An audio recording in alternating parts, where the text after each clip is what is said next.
Today on Upfront, secret documents from the John Doe probe leaked online. Next, Assembly Speaker Robin Vos, why he's calling for a special prosecutor. Plus, what we learned from the document dump. It's my conversation with our political panel, John Nichols of the Capital Times and Christian Schneider of the Milwaukee Journal-Sentinel. Then, what political advertising tells us about Wisconsin's hard-fought U.S. Senate race. Covering the issues important to Wisconsin. This is Up Front with Mike Goucher. Hello again, everyone, and welcome to Up Front. We begin today with that leak of secret documents from a Wisconsin political probe to a British-based newspaper. The Guardian obtained 1,500 documents from the second John Doe probe. That investigation looked at whether Governor Walker's campaign illegally coordinated with outside groups during the recall elections. The state Supreme Court shut down the probe last year, and no one was ever charged as a result of the second phase of the Doe investigation.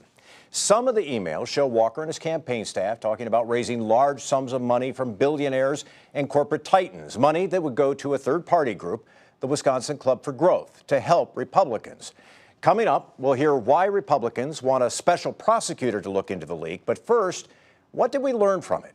We're asking our political panel, Christian Schneider, columnist for the Milwaukee Journal-Sentinel, and John Nichols, associate editor of the Capital Times and correspondent for The Nation. Thanks, gentlemen, again for being with us today to talk about what is or isn't a big story, depending on your views. Christian Schneider, What's your takeaway from these leaked documents?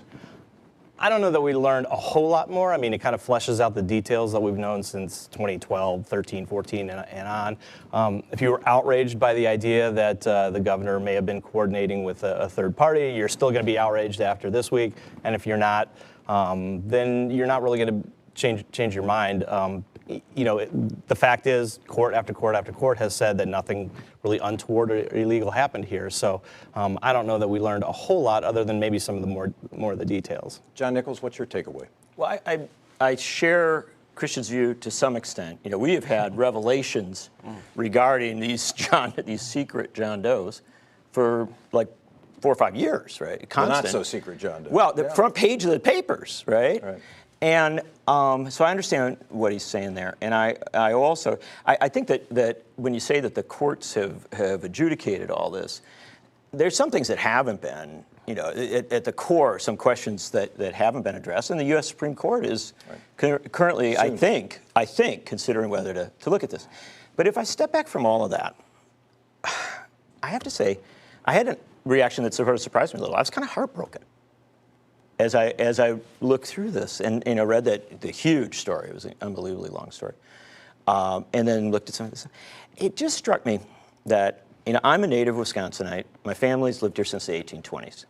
I was raised to believe that Wisconsin was better, not just another state. That we really had this higher standard, and to see all this. Okay, the governor is busily flying around the country, just with incredibly detailed schedules, to meet with billionaires and corporate CEOs and all these rich people, apparently to win elections and prevail politically. The legislature is sort of, bending over backwards to do the business of billionaires and corporate CEOs. And the court, the nonpartisan Supreme Court of the state, has people who, were elected with the help of, all this big money and aren't recusing from cases regarding it. And I just looked at that whole scenario and I remembered Edward Ryan, the great Chief Justice of the Wisconsin Supreme Court back a century and a half ago, said there's looming up a new and dark power. Corporate interests are moving not merely for economic power, but for political power. And the day will arise, perhaps not in mine, but in yours, when we will ask ourselves, who shall fill public stations? Patriotic, free citizens, or the feudal serfs of corporate capital? And I just felt, as I was reading all this, like we had maybe reached that day.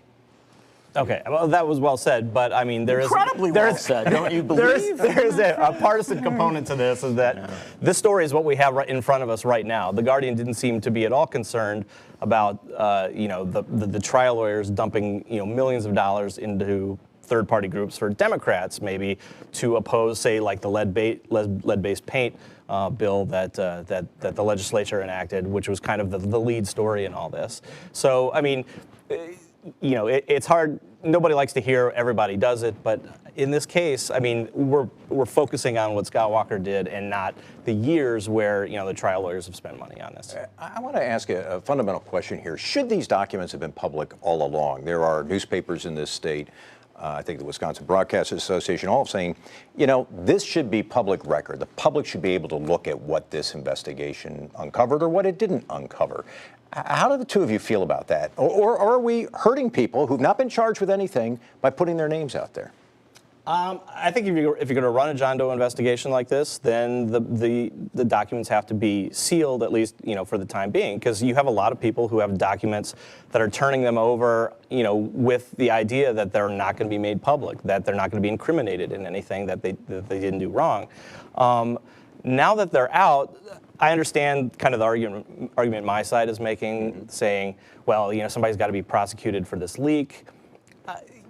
Maybe that's true. We do have laws for those types of things, and if they're not enforced, then they don't really mean anything. But I don't know that that's the strongest argument to make, because now you're saying, we really don't want the public to be able to see this.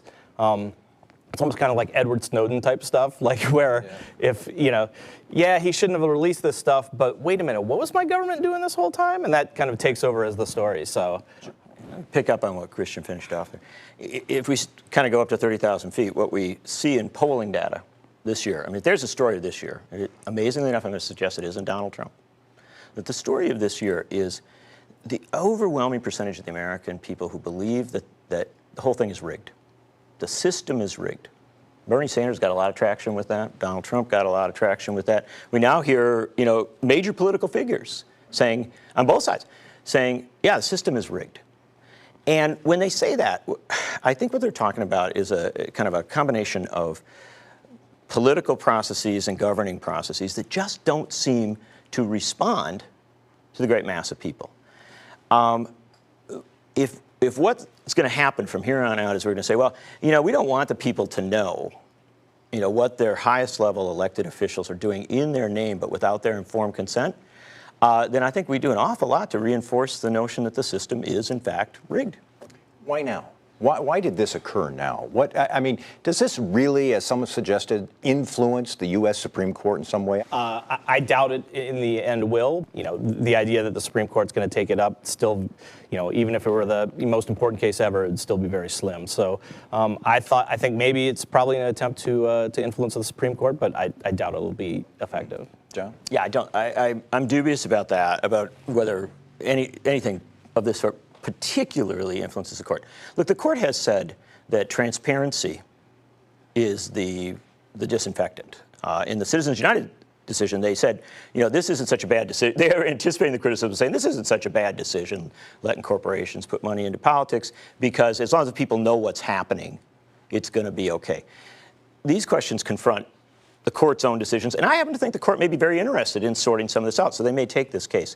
I'm going to have to wrap things up. I appreciate the two of you joining me again to talk about this. I think we've had this conversation, at least about the John Doe, on several occasions, so we appreciate you coming back. To it, yeah. Thanks very much, Christian Schneider with the Milwaukee Journal-Sentinel, John Nichols with the Cap Times and The Nation. Thanks, guys, for being here. Our discussion of the leaked John Doe documents continues on Upfront. Next, Assembly Speaker Robin Vos on his call for a special prosecutor. Plus, the governor's transportation plan, more money for maintenance, but delays in some big projects. Why Vos calls that a political solution, not a real solution. Upfront with Mike Goucher, brought to you by the American Transmission Company and the Wisconsin Corn Growers Association.